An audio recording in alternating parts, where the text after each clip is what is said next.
2008년 우리는 왜 다시 이순신을 주목하는가? 난중일기에서 인간 이순신을 만난다.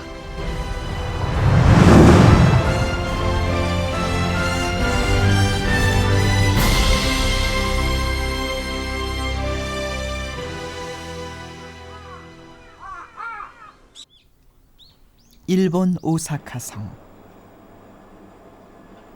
이곳에 노요토미 히데요시의 명령을 기록한 한 장의 문서가 남아있다. 조선을 다시 치라는 노요토미의 명령. 주요 공격지는 1차 전쟁 패배의 원인이 되었던 전라도였다. 1597년 정유년, 왜군은 다시 조선을 쳐들어오기 시작한다. 이 시기 난중일기에는 이순신의 극한 고통이 잘 드러나 있다. 10차례나 토하고 밤새 괴로워했다.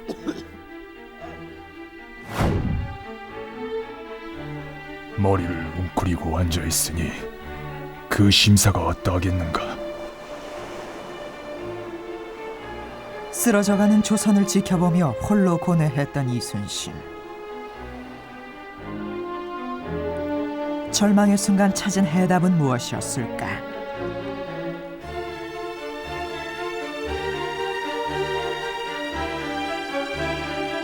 그것은 필사즉생, 죽고자 하면 살 것이라는 비장한 각오였다.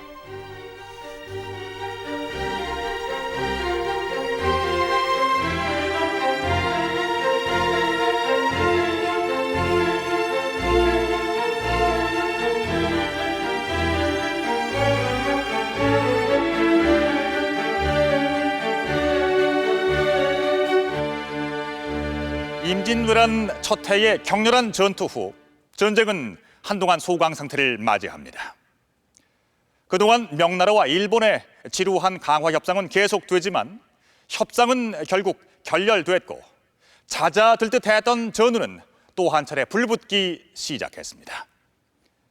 1597년 정유년, 다시 전쟁이 시작된 것입니다. 정유년에 시작된 제2차 전쟁은 임진왜란 초기보다 더 잔인한 양상을 띠고 있었습니다. 그러나 이 급박했던 시기에 이순신은 더없이 절망적인 상황에 놓여 있었습니다. 이순신이 남긴 정유년 6개월간의 기록, 이 기록을 통해 우리는 또 다른 모습의 인간 이순신을 만나볼 수 있습니다.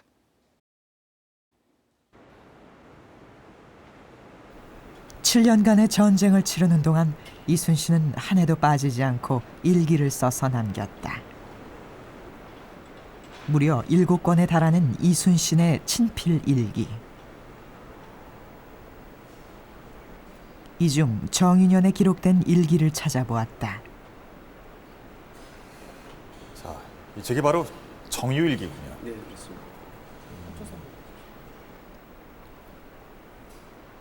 이 해에는 유독 이순신의 비통한 심경을 드러내는 글이 많다.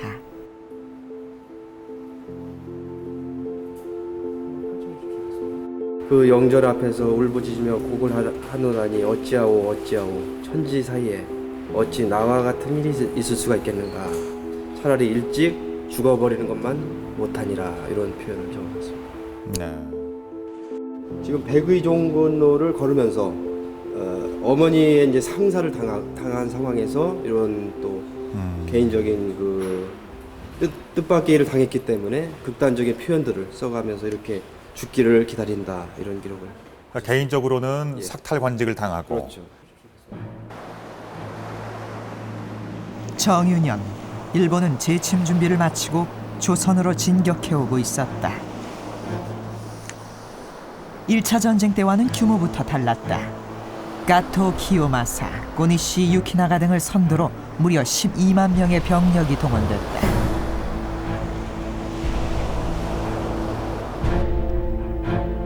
전쟁의 열기가 달아오르던 이 시기, 이순신의 일기는 3달 동안 기록이 없다가 4월 1일에서야 시작된다.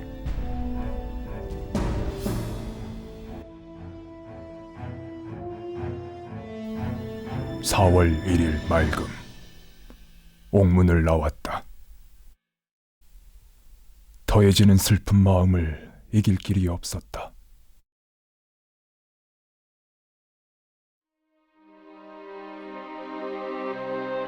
당시 이순신은 죄인이었다. 선조의 출격 명령을 따르지 않았다는 것이 그의 죄명이었다. 선조의 노여움은 말할 수 없이 컸다. 조정에 끌려온 이순신은 혹독한 국문을 치른 후에야 겨우 풀려날 수 있었다. 실제 선조가 노하게 된 가장 중요한 원인은 겨우 왕의 명령을 어겼다, 자기를 업신여겼다 하는 것인데, 선조 자신이 뭐 적자로서 세자가 되고 그러면서 정통성이 강한 왕이 아니었기 때문에 항상 일종의 콤플렉스와 같은 것에 시달린 것이 신하들이 자기를 능멸하는 것이 아니냐 하는 이제 그런 점이었는데, 아마 이순신에 대해서 그와 같은 생각을 했던 것 같습니다. 4월 3일 맑음 일찍 남쪽으로 길을 떠났다. 날이 저물 무렵 이름도 모르는 병사의 집에서 잤다. 이순신은 백의종군하며 서울을 떠나 도원수 권율의 진영인 합천 초계로 향하고 있었다. 비가 퍼붓듯이 왔다. 말을 쉬게 했어도 길을 가기 어려워 엎어지고 자빠지며 간신히 악양에 이르렀다.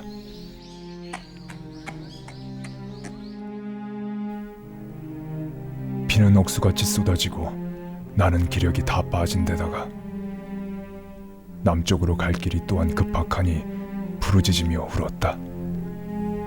다만 어서 죽기를 기다릴 뿐이다.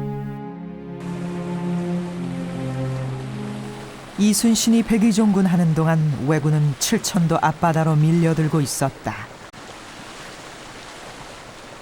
천여 척의 함대를 출격시킨 왜군은 이곳 칠천량에서 기습 공격을 감행한다. 지금 말이죠. 여기가 칠천량 바로 우리 해전지입니다. 근데 뒤에 보이는 데가 진해입니다.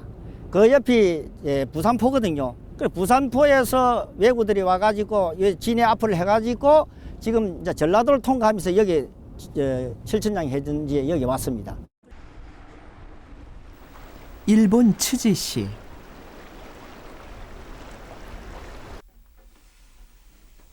이곳에 칠천량 해전의 영웅으로 추앙되는 한 장수가 모셔져 있다. 전투를 승리로 이끌며 조선 수군에게 최초의 패배를 안겨준 토도 나카토라. 과거 옥포 해전에서 이순신에게 참패했던 나카토라는 칠천량 해전으로 서력했다.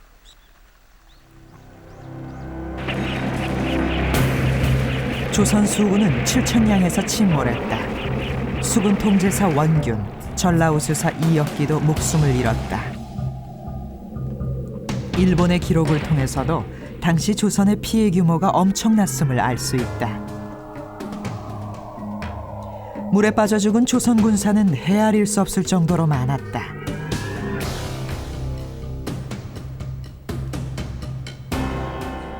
칠천량 해전의 승전보는 일본 조정을 흥분시켰다. 도요토미 히데요시는 크게 기뻐하며 토도 나카도라에게 투구를 하사했다.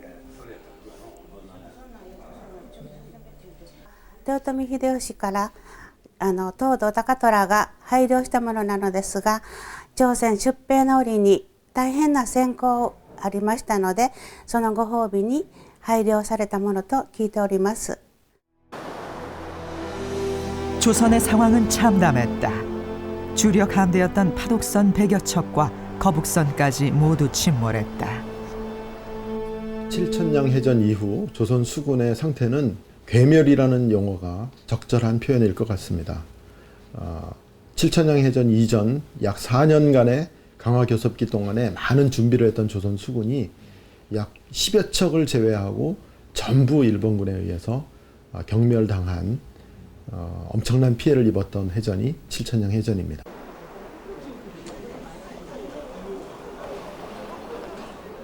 백의 종군 중이던 이순신이 칠천량 해전의 비보를 접한 것은 전쟁 이틀 후였다. 이순신은 참담한 심정으로 패전의 현장을 찾는다. 노량에 이르니 거제 현령 안유와 만호 조계종 등 10명이 와서 통곡하고 군사와 백성들도 울부짖지 않은 이가 없었다. 함대는 물론 이순신과 전장을 함께 했던 조선 수군은 완벽하게 사라졌다. 이순신은 통곡했다.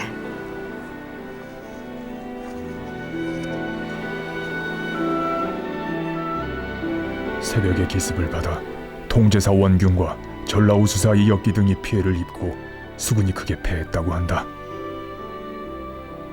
듣자하니 통곡함을 참지 못했다.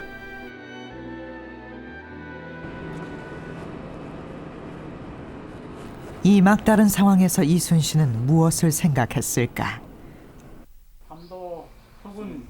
당시 이순신의 행적이 기록된 역사적인 장소가 남아있다. 바로 이곳에서 이순신은 수군 통제사로 재임명받는다.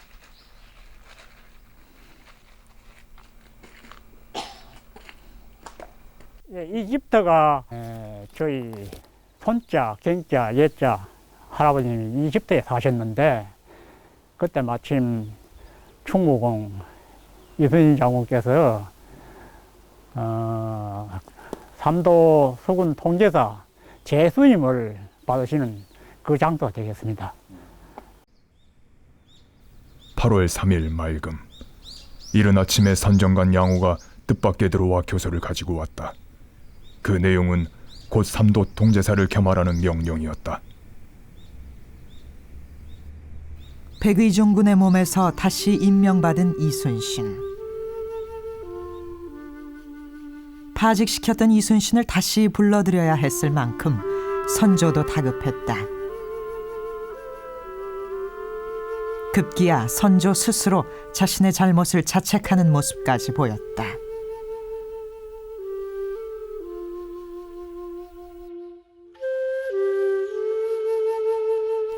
수군의 형체조차 남아있지 않은 상황에서 수군 통제사로 다시 임명된 이순신. 일기에는 당시의 절박한 상황이 적혀있다. 8월 9일 맑음. 일찍 출발하여 나간 군에 이르니 관사와 창고와 병기가 모두 타버렸다. 관리와 백성들도 눈물 흘리며 말하지 않는 이가 없었다.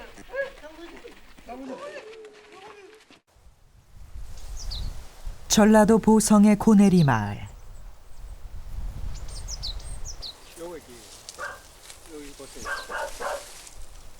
지금은 그 터만 남아있지만 정유재란 당시 이곳은 전라도 지역의 세곡을 보관하던 조양창이라는 창고였다.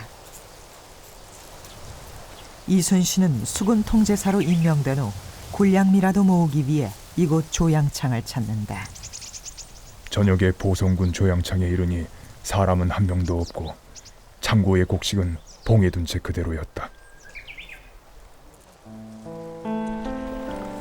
이순신에게 남은 것이라고는 군관 9명과 군사 6명이 전부였다.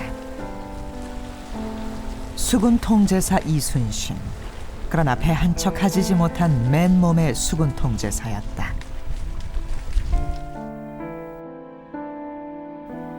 원수가 보낸 군사들이 모두 말도 없고 활과 화살도 없으니 아무 쓸데가 없었다. 매우 한탄스러웠다.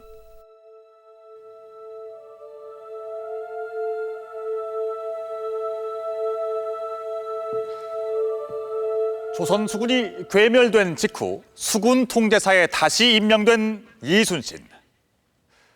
배 한 척, 무기 하나 제대로 구할 수 없는 암담한 상황에서 다시 전쟁을 준비해야만 했던 이순신의 심정은 그야말로 절망 그 자체였을 겁니다. 그러나 왜군이 언제 들이닥칠지 모르는 상황에서 이순신은 어떻게든 조선 수군을 다시 일으켜 세워야만 했습니다. 조선 수군을 침몰시키고 남해의 제해권을 장악한 일본은 거칠 것이 없었다. 전라도를 점령한 후 서울까지 진격한다는 것이 왜군의 목표였다. 왜군은 수군과 육군의 합공으로 빠르게 북상하기 시작했다. 마침내 도착한 곳은 남원. 서울로 가는 길목이었다.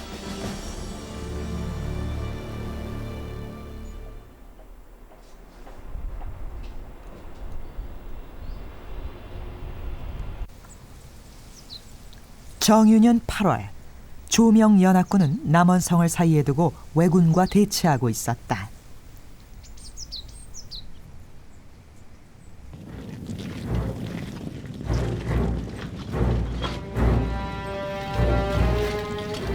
조총과 포로 무장한 왜군은 남원성을 두세 겹으로 포위할 정도의 대규모 부대였다.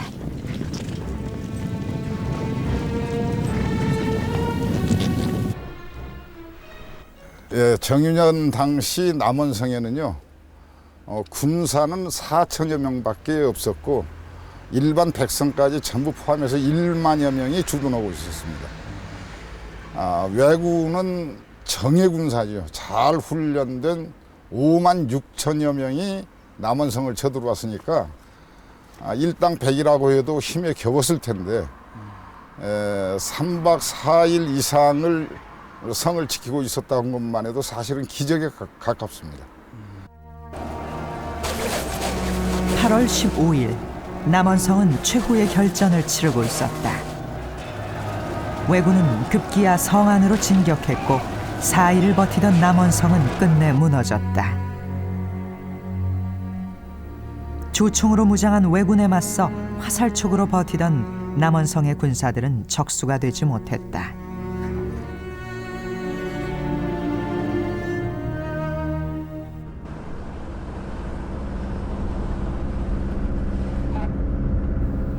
남원성이 함락되고 하루가 지난 8월 17일, 이순신은 이곳 전라남도 장흥에서 배를 찾아 나섰다.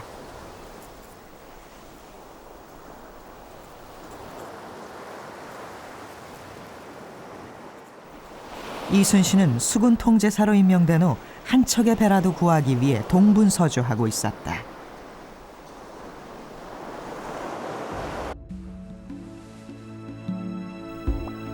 당시 이순신이 찾던 배는 조선 수군의 주력 함대였던 판옥선이었다. 판옥선은 무엇보다 선체가 튼튼하다는 것이 가장 큰 장점이었다. 적선과 1대1로 충돌해도 끄떡없을 정도로 그 힘이 막강했다.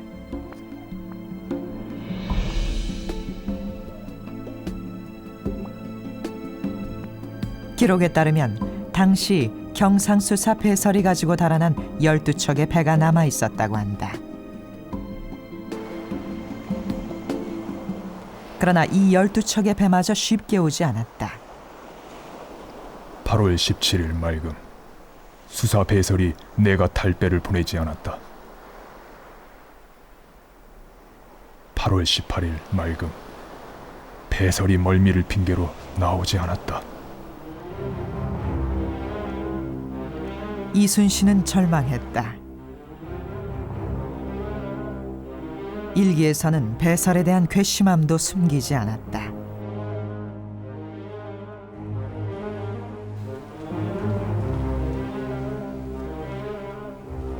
이순신이 배를 찾아 헤매던 정유년 8월, 남원성까지 점령한 왜군은 더없이 잔인해져 갔다. 조직적인 양민 학살을 명령받은 왜군은 전라도 지역의 무수한 양민들을 학살했다.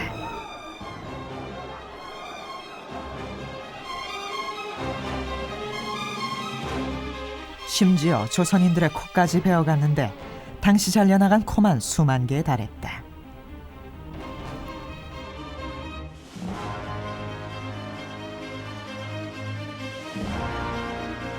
이 잔혹한 현실을 낱낱이 목격했던 이순신은 더 없는 좌절을 느꼈다.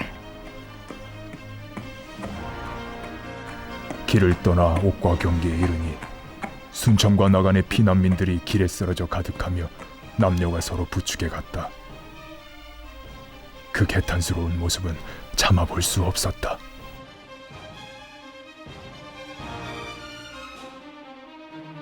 일본 나고야 성박물관에는 정윤현 왜군의 만행을 증명하는 한 장의 문서가 있다. 바로 코 영수증이다.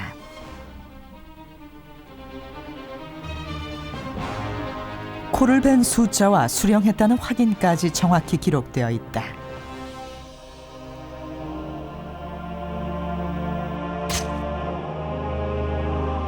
정인년 8월에서 10월 사이에 무려 2만여 명의 코가 잘렸다.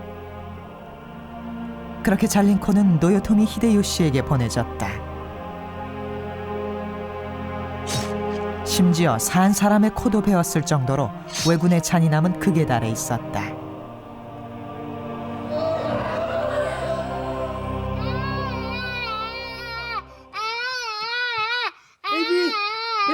애비, 울지 마라. 애비, 저 외놈 들어온다. 외놈 들어온다. 애비, 외놈 들어온다. 외놈 들어온다. 애비, 외놈 들어온다. 애비, 외놈 들어온다.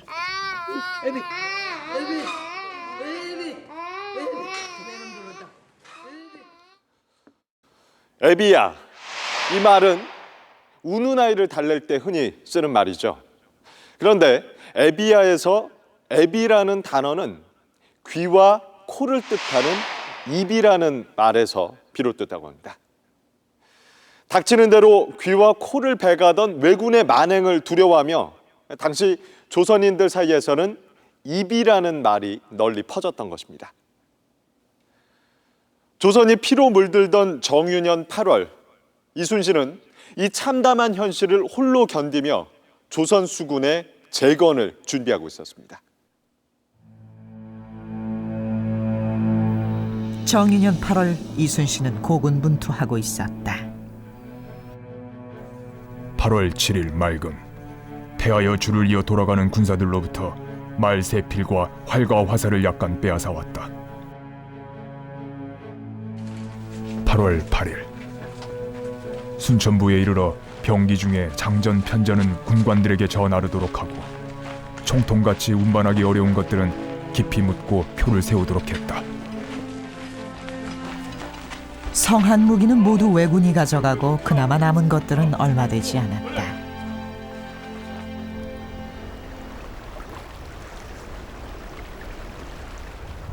배설을 찾아 회령포까지 내려온 이순신은 마침내 기다리던 배 12척을 손에 넣는다.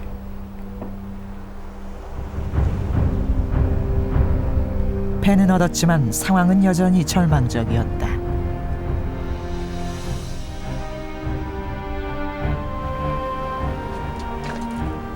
배에 태울 군사도 필요했고 노를 저을 격군도 있어야 했다. 그러나 돌아온 배는 격군도 기구도 갖추고 있지 않았다.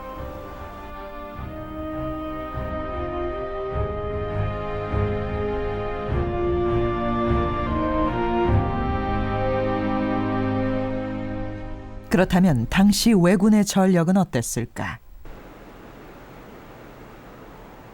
나고야성 박물관에 전시된 아타카부네.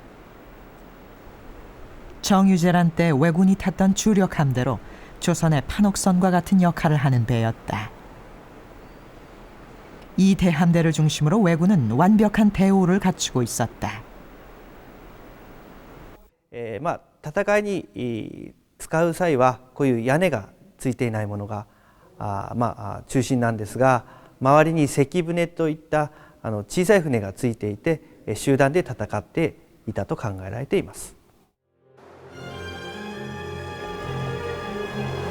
왜군의 학살이 자행되던 정윤현 8월, 일본은 이미 8개 부대의 상륙을 완료한 상태였다.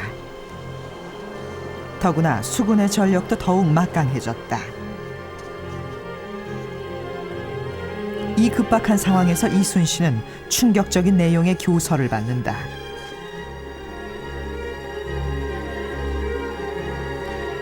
수군을 포기하고 육전에 임하라는 것이었다.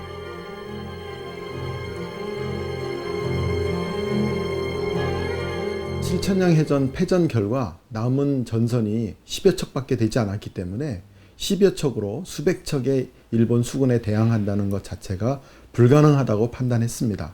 때문에 선조 임금은 이순신에게 차라리 육지에 올라와서 도원수가 육전을 하는 것을 돕는 것도 좋겠다라는 그런 의견 표시를 한 것이라고 볼 수 있습니다.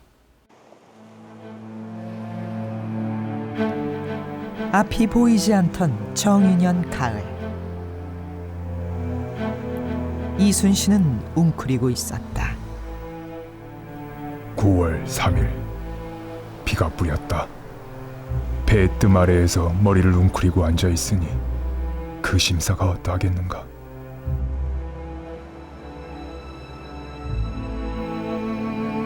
한동안 이 웅크림에서 벗어나지 못했다. 9월 12일 종일 비가 뿌렸다. 배 뜸 아래에서 심해를 걷잡을 수가 없었다.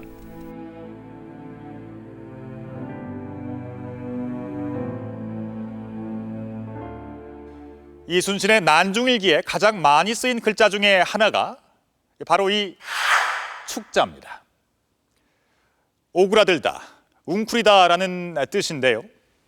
실제로 우리는 난중일기 가운데 이순신의 웅크린 모습을 자주 만나볼 수 있습니다. 이러한 이순신의 모습은 지금껏 우리가 알고 있던 장수의 이미지와는 많이 다른 것입니다. 사실 우리가 알고 있는 난중일기는 이순신이 기록한 실제 일기 내용과는 다소 다릅니다. 실제 일기에 있는 내용 중 일부가 난중일기에는 빠져 있는데요. 그렇다면 이순신의 실제 일기와 난중일기는 어떤 차이가 있는 것일까요?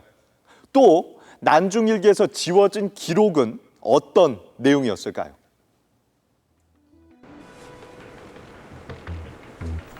정조대 편찬된 이충무공 전서. 이순신이 죽은 지 거의 200년 후에 만들어진 이순신의 유고 전집이다. 바로 이 책에 난중일기가 실려 있다. 난중일기는 이순신의 친필 일기 중 일부를 발췌하고 편집해서 만든 것이다. 그런데 이순신의 친필일기 원문을 보면 난중일기와는 적잖은 차이가 있음을 알 수 있다. 이 부분인데, 요 부분을 이제 충무공 전서와 비교를 해보면은, 여기에 보면 이제 대략 생략이 된 부분들이 있습니다. 초고본에는 있는데, 요 부분이 이제 충무공 전서에는 없다는 말씀인데요. 자로 돼 있고. 난중일기에는 이순신의 여인인 여진에 관한 기록이나 이순신의 인간적이고 감성적인 모습들은 모두 빠져 있다. 월색이 열연하야. 이순신의 영웅적인 면모만 부각시키려 했기 때문이다. 그 전서본을 간행할 때 좀 가족사적이고 좀 그 개인적이고 주변적인 그런 여인 관계라든지 그런 부분에 있어서는 좀 이렇게 간간히 누락이 된 부분들이 있는데 거기에 대해서는 이게 의도적으로 삭제를 한 게 아닌가라는 그런 주장도 있습니다. 이순신은 과연 어떤 사람이었을까? 적어도 외형적으로는 우리가 상상하는 용맹한 장수의 모습과는 많이 달랐다. 오히려 단아한 선비의 모습과 같았다고 한다.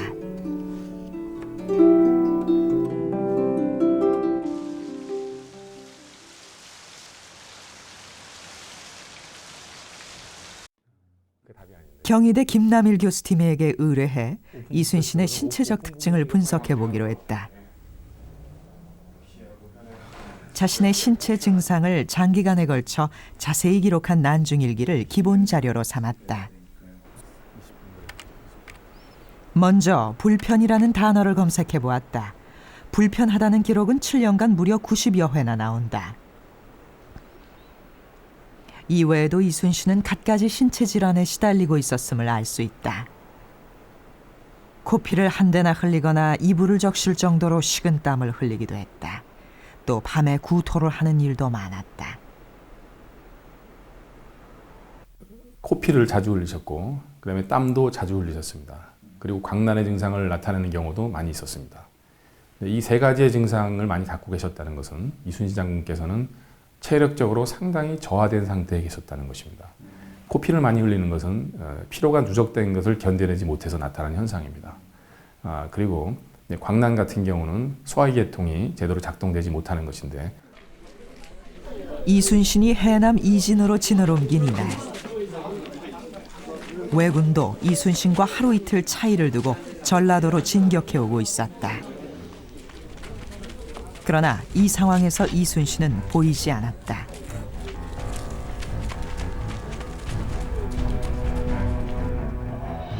(8월 20일) 맑음.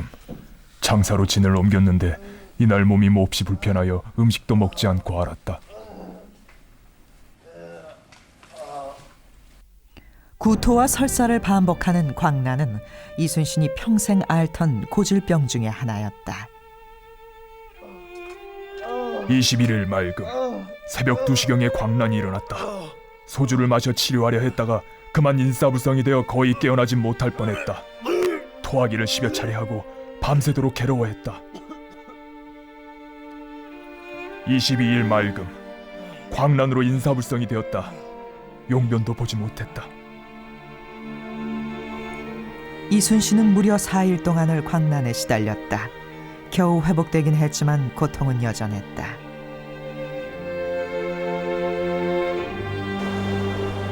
배설이 밀려온다! 배설이 밀려온다! 육체적 아픔보다 이순신을 더 괴롭혔던 것은 군사들이 지닌 공포였다. 25일 맑음. 왜적이 밀려온다는 헛소문이 퍼졌다. 헛소문을 낸 두 사람의 목을 베어 인심을 안정시켰으나 수사 배설은 이미 도망쳐버렸다. 당시 조선수군은 극도의 두려움에 떨고 있었다.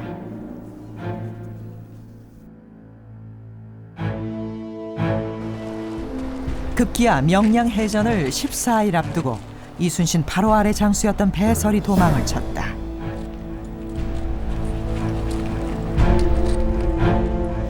(9월 2일) 맑음. 이날 새벽에 배설이 도망쳤다. 칠천량 해전에서 조선 수군의 패배는 굉장히 충격적인 것이었고 말 그대로 완벽한 패배였습니다. 때문에 나머지 10여 척을 가지고 수백 척의 일본 수군에게 대항한다는 것 자체를 아마 배설은 불가능하다고 봤을 것입니다. 때문에 그 해전을 피하기 위해서 이제 도망을 했던 것이고, 공포를 이겨내지 못하던 군사들 앞에서 이순신은 어떤 선택을 했을까?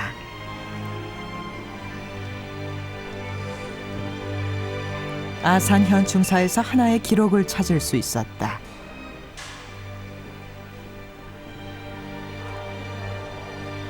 이순신이 무인의 기상을 가다듬기 위해 방에 걸어두고 보았다는 한 자루의 칼. 길이 2m에 달하는 장검이다.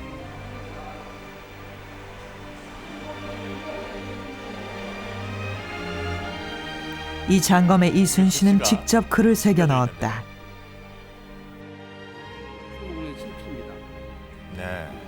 그것은 산천을 위협하는 비장한 맹세였다. 그 비장함 속에서 이순신은 답을 찾았다. 세척되는 칼로 하늘의 맹세하니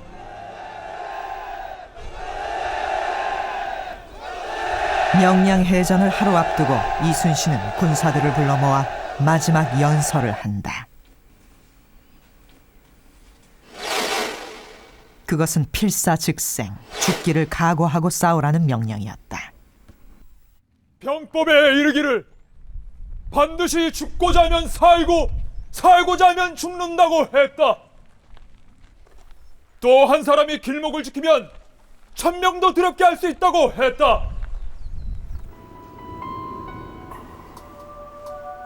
극한의 공포 속에서 내린 이순신의 마지막 결단.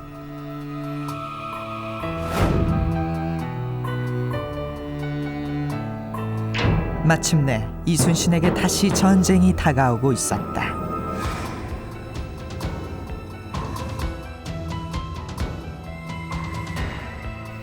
(9월 9월 15일 맑음. 밤에 이상한 징조가 많았다.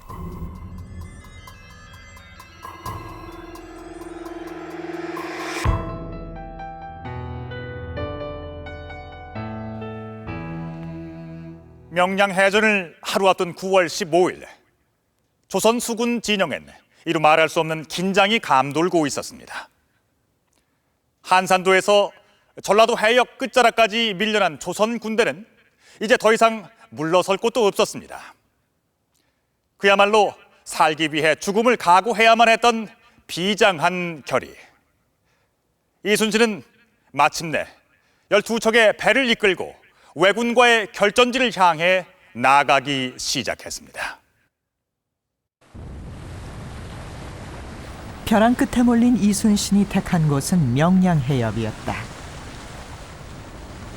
폭이 좁은 명량해협은 물살이 빠르기로 유명한 곳이다. 이순신이 노린 것은 바로 이 물살이었다. 명량해전 하루 전 이순신은 진을 전라 우수영으로 옮기고 적이 명량으로 들어오기를 기다렸다. (9월 16일) 맑음. 아침에 망군이 와서 보고하기를 무려 200여 척의 적선이 명량을 거쳐 곧장 온다고 했다. 마침내 대규모의 외선이 명량해협으로 밀려왔다. 이 충무공 전서에 따르면 당시 외선의 규모는 330여 척. 토도 나카토라, 구루시마 등의 쟁쟁한 장수들이 이 대부대를 이끌고 있었다. 왜군의 목표는 명량해협을 지나 서해를 통해 곧장 서울로 진격하겠다는 것이었다.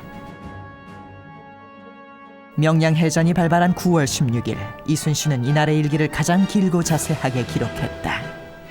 여러 장수들을 불러 거듭 약속할 것을 밝히고 닻을 올리고 바다로 나가니 적선 130여 척이 우리의 배를 에워쌌다. 엄청난 규모의 외선을 마주한 채 이순신의 배가 선도로 나섰다.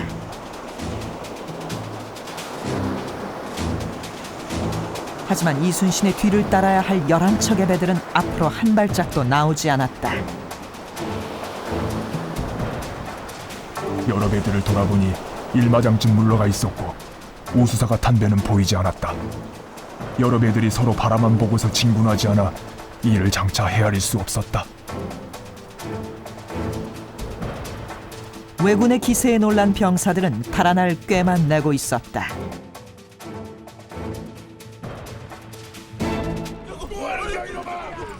두려움이 조선 수군의 발목을 잡고 있는 이 순간, 적에게 둘러싸여 형세가 장차 어찌 될지 헤아릴 수 없으니 온 배에 있는 사람들은 서로 돌아보며 얼굴빛이 질려 있었다. 나는 군사들에게 부드럽게 타일렀다. 적이 천척이라도 감히 우리 배는 곧바로 덤벼들지 못할 것이니 좀 더 동요하지 말고 힘을 다해 적을 쏘아라.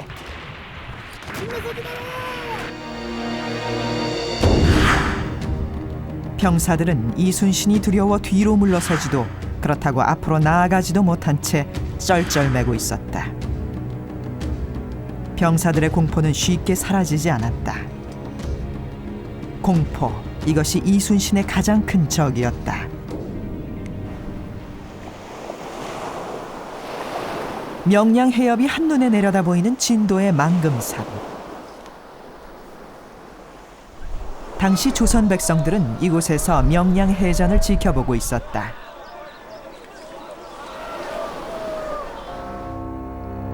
적에게 포위된 채 제대로 싸우지조차 않는 조선 군사들을 지켜보며 백성들은 통곡했다.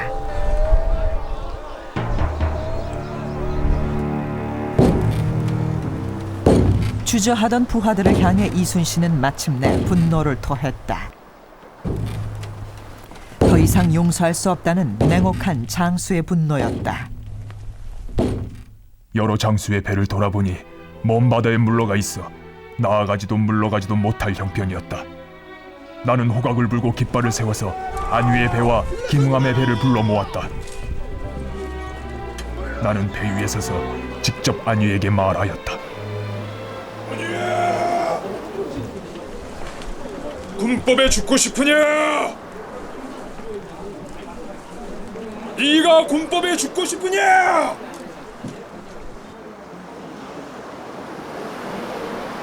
도망간다고 어디 가서 살 것이냐?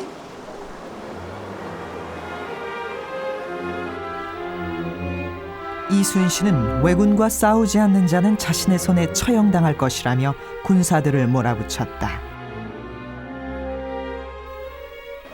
궁지에 몰린 군사들은 적진으로 나가는 것 외에는 선택의 여지가 없었다. 이에 안위가 황급히 곧장 적진에 들어가 교전하였다. 안위의 배 위에 있는 군사들은 죽기를 각오한 채 마구 쏘아댔고 내 배의 군관들도 빗발치듯 쏘아댔다.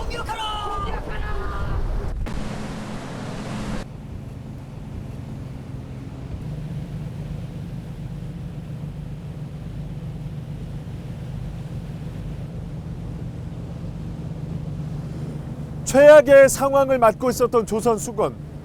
당시 조선 함대는 이 물살을 거스르지 못해 앞으로 조금도 나아가지 못하는 상황이었습니다. 그런데 정오가 가까워 오면서 물살의 흐름은 완전히 달라지기 시작합니다. 물살의 변화, 이것이 결국 전쟁의 판도를 바꿔놓았던 것입니다. 명량 해협의 물살은 하루에 4번, 약 6시간마다 방향이 바뀐다. 물살이 워낙 세 한 번 흐르기 시작하면 거스르기란 쉽지 않다. 배도 엄청난 동력을 이용하지 않으면 앞으로 나아가기 힘들 정도다. 그런데 해전 당일 오전 11시를 넘어서면서 물살의 흐름은 바뀌기 시작한다. 역류를 탄 왜군은 더 이상 앞으로 나오지 못했고 이순신은 이 호기를 놓치지 않았다. 우리의 여러 배들은 적이 다시 침범하지 못할 것을 알고 일제히 북을 울리고 함성을 지르면서 쫓아들어가 포를 쏘아대니 그 소리가 바다 화산을 뒤흔들었다. 또한 화살을 빗발처럼 쏘아댔다. 적장마다시의 시체를 도망내어 적에게 보이게 하니 적의 기세가 크게 꺾였다. 드디어 적선 31척을 쳐부수자 적선들은 달아나고 다시는 우리 수군에 가까이 다가오진 못했다.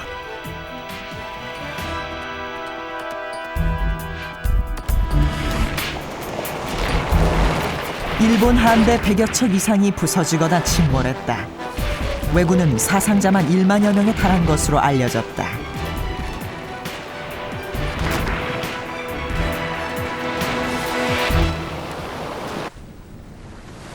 당시 왜군의 참패를 떠올리게 하는 흔적이 아직 남아있다. 여기 보이는 저곳이 피섬입니다. 아, 이렇게 둥그스로 볼록하게 나오는. 예. 왜 그런데 피섬이라는 이름이 붙여졌습니까? 저 명랑해전 때 애군들의 그 시체가 저리 떠면서 피범벅이 돼가지고 빨갛게 물이 들어서 이제 그때부터 주민들이 피섬 혈도 그렇게 지금 불리고 있습니다.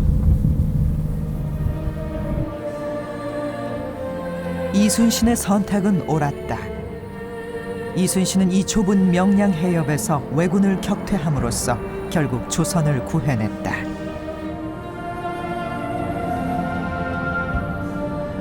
사실 명량해전은 이순신이 택할 수 있었던 마지막 카드였다고 볼 수 있습니다.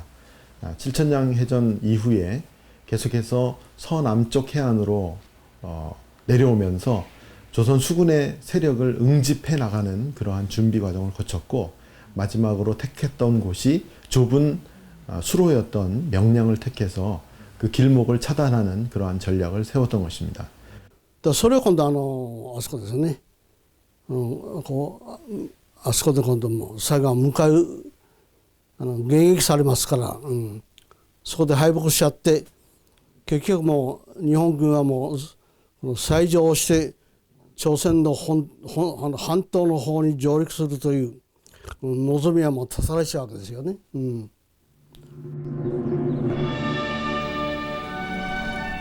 절망과 두려움 끝에 찾아온 승리. 이순신은 다시 조선 수군의 명장으로 돌아왔다. 역사의 영웅으로만 기억되고 있는 이순신. 그러나 정윤현, 이순신은 고독하게 웅크린 한 인간이었다. 개인적인 시련과 아픔에 더해 조선 수군이 무너지고 나라가 흔들리는 위태로움들이 이순신을 짓누르고 있었다.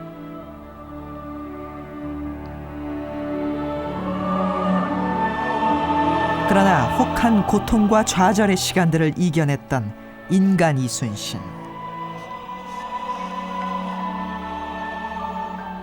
그는 이렇게 영웅이 되었다.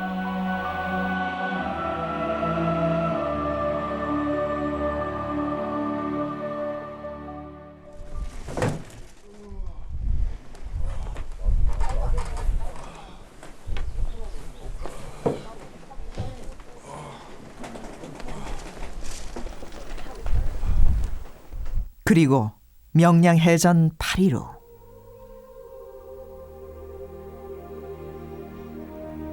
이순신은 다시 앓기 시작한다. 9월 24일 맑음, 몸이 불편하여 신음했다. 25일 맑음, 몸이 몹시 불편하여 식은땀이 온몸을 적셨다. 26일 맑음, 몸이 불편하여 종일 나가지 못했다.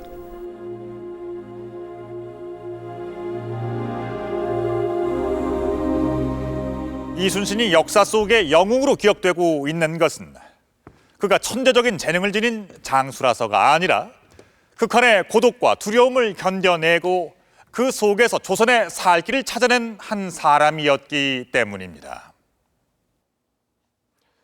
이순신이 명량해전에서 일궈낸 승리는 필사즉생의 각오로 얻어낸 그야말로 기적 같은 일이었습니다.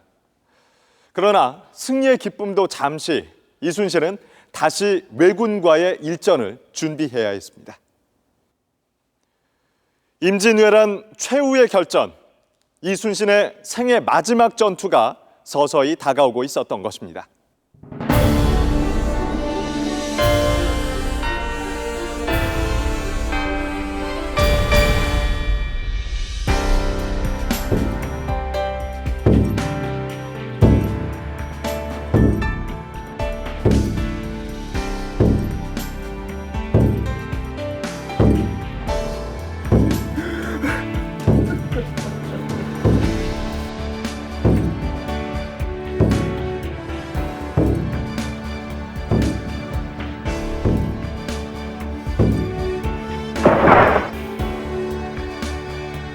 다음 이 시간에는 제3부 몸은 죽고 나라는 살다 편이 방송됩니다.